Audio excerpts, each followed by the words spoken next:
কাঁদতে কাঁদতে মানুষ হয়রান হয়ে যাবে, এ নাকি আবার আরেকজনের বাঁচাবে।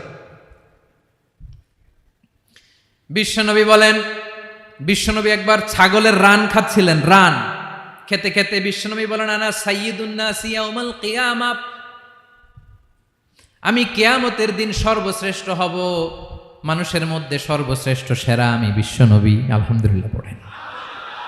বিশ্বনবী বলেন, সেদিনটা বড্ড ভয়ঙ্কর, সেদিন কেউ কারো কোনো উপকারে আসবে না, বন্ধু বন্ধুর কাজে আসবে না, স্ত্রী স্বামীর উপকারে আসবে না, স্বামী স্ত্রীর উপকারে আসবে না, পীর সাহেব মুরিদরে বাঁচাতে পারবে না, মুরিদ পীর সাহেবরে বাঁচাতে পারবে না, নেতা কর্মীর পরিচয় দিবে না, কর্মী নেতার পরিচয় দিবে না, ভাই বোনকে চিনবে না, বোন ভাইকে চিনবে না, বাবা তার সন্তানকে চিনবে না, মেয়েকে দেখে মা দৌড়ে দৌড়ে পালাবে।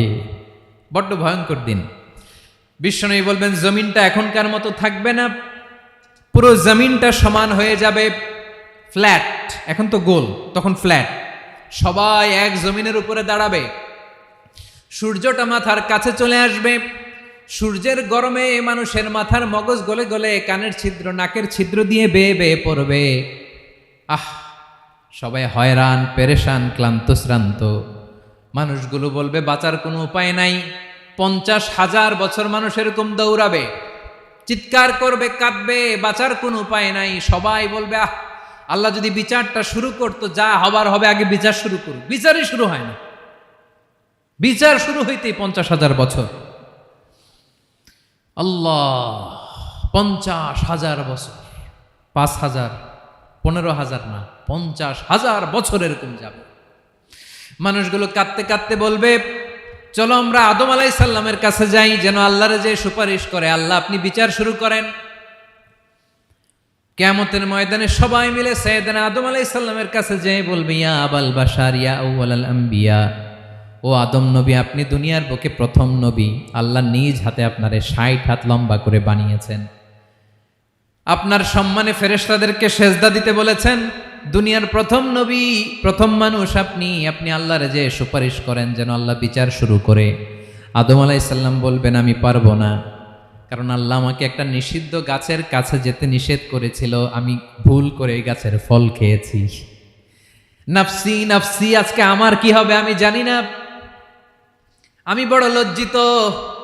আমারে যদি আল্লাহ জিজ্ঞেস করে কেন খাইছিলাম, আমার কোনো উত্তর নাই, তোমারে বাঁচামো কেমনে আমি?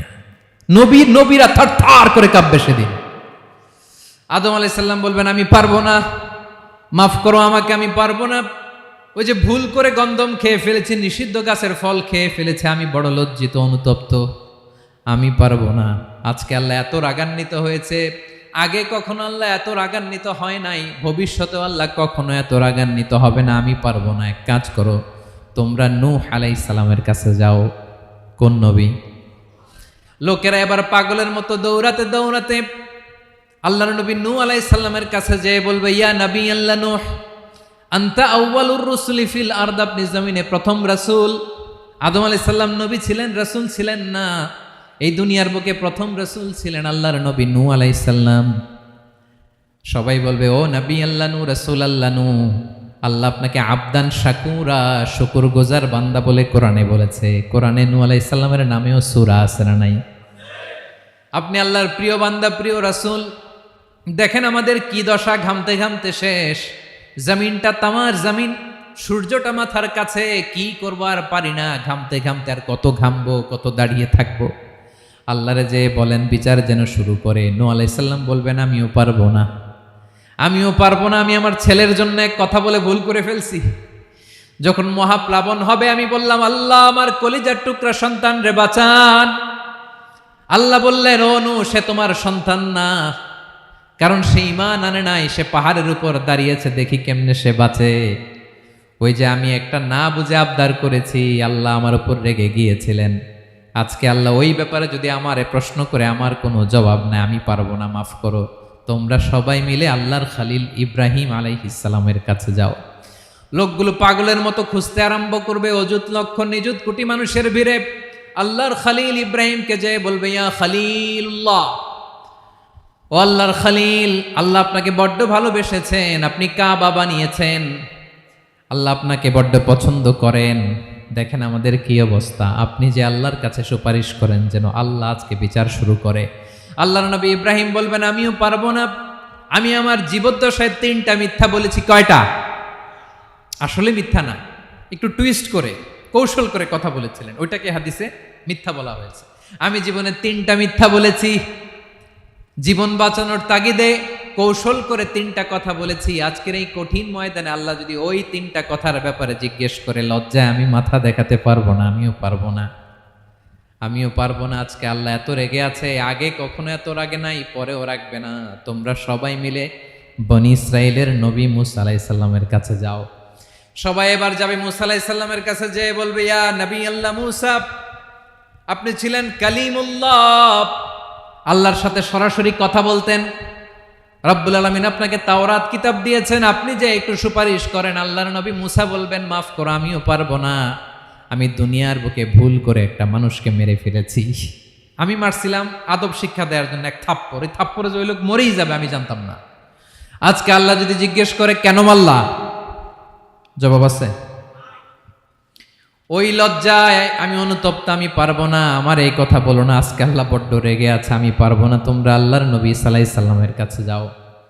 কিয়ামতের ময়দানে মানুষগুলো পাগল পাড়া হয়ে আল্লাহর নবী ঈসা আলাইহিস সালামের কাছে যাবে, যে বলবে নবী ঈসা আপনি রূহুল্লাহ, বাবা ছাড়া আল্লাহ আপনাকে বানিয়েছেন, ইনজিল কিতাব দিয়েছেন, মৃত মানুষকে আপনি জীবিত করতে পারতেন। আজকের এই কঠিন বিপদের দিনে আপনি আমাদের সাহায্য করেন। আল্লাহর কাছে যে বলেন যেন বিচার শুরু করে। ঈসা আলাইহিস সালাম বলবেন আমিও পারবো না, ইন্নী উবিদতু মিন দুনিল্লাহ, আমার উম্মত খ্রিস্টানেরা আল্লাহরে বাদ দিয়ে আমি ঈসার ইবাদত করেছে। আমার মা ম্যারি আর আমাকে ডাকতো জেসাস ক্রাইস্ট, আমার ইবাদত করেছে, যদিও আমি আমার ইবাদত করতে বলি না। ঈসা আলাইহিস সালামও ইবাদত করতে বলেছেন একজনের, তিনি কে? আল্লাহর নবী ঈসা আলাইহিস সালাম বলবেন আমিও পারবো না, আজকে আল্লাহ অনেক রেগে আছে, আমি পারবো না, তবে একটা পরামর্শ দিতে পারি, একটা সাজেশন দিতে পারি। আজকের দিনে এই কঠিন মুসিবতের কালে, এই কঠিন সময়ে কেউ আল্লাহর দরবারে দাঁড়িয়ে একটা টু শব্দ করার ক্ষমতা কারো নাই, একমাত্র আখিরি জামানার পয়গাম্বর বিশ্বনবী মুহাম্মাদুর রাসূলুল্লাহ ছাড়া। মানুষগুলো এবার আগুনের মধ্যে পানি দিলে যেমনি আগুন নিভে যায়, দাউ দাউ করা হৃদয়ে জ্বলন্ত আগুন তাদের ঠান্ডা হবে। কিয়ামতের ময়দানে ওই বিভীষিকাময় সময়ে মুসিবতের কালে মানুষগুলো পাগল হয়ে বিশ্বনবীকে খুঁজতে আরম্ভ করবে। সবাই মিলে বিশ্বনবীর কাছে যেয়ে বলবে ইয়া রাহমাতাল লিল আলামিন, ইয়া খাতামান নবীন, রাহমাতাল লিল আলামিন। দেখেন আমাদের কি অবস্থা, কি কঠিন বিপদে আমরা আছি, দাঁড়াতে পারি না, সূর্যের আলোতে ঘেমে হয়রান। আজকে কেউ সুপারিশ করতে পারবে না। সব নবীরা অপারগতা স্বীকার করেছে, তারা বলেছে আপনি ছাড়া কেউ নাকি আল্লাহর সামনে দাঁড়াতে পারবেন না, আপনি একটু সুপারিশ করেন। বিশ্বনবী বলবেন আসো আসো, আজকের দিনে আমি ছাড়া আল্লাহর সামনে কেউ দাঁড়াতে পারবে না। বিশ্বনবী মাকামে মাহমুদে যে আল্লাহু আকবার বলে সিজদায় লুটিয়ে পড়বেন। আল্লাহ রাব্বুল আলামিন বিশ্বনবীকে এমন কিছু চমৎকার শব্দ শিখাবেন, ওই শব্দগুলো দিয়ে আল্লাহর প্রশংসা করে বিশ্বনবী কাঁদতে আরম্ভ করবেন। বিশ্বনবী এমন ভাবে অজর দ্বারায় সিজদায় লুটিয়ে পড়ে কাঁদবেন, রব্বুল আলামিনের রহমতের দরিয়ায় জোশ লেগে যাবে। রব্বুল আলামিন এই দৃশ্য থেকে সহ্য করতে পারবেন না। রব্বুল আলামিন বলবেন ইয়া মুহাম্মদ ইরফা রাসাক, ও নবী আপনি মাথা তোলেন, মাথা তোলেন, আপনার কান্না আমি সহ্য করতে পারি না। নবী আপনি মাথা তোলেন, সাল তুতা, আজকে আপনি যা চাবেন তাই দেব। নবী আপনি সিজদা থেকে মাথা তুলেন, সাল তুতা, যা চাবেন তাই দেব। ওয়াশফা তুশাফা, যার জন্য সুপারিশ করবেন তার সুপারিশ কবুল করে নেব।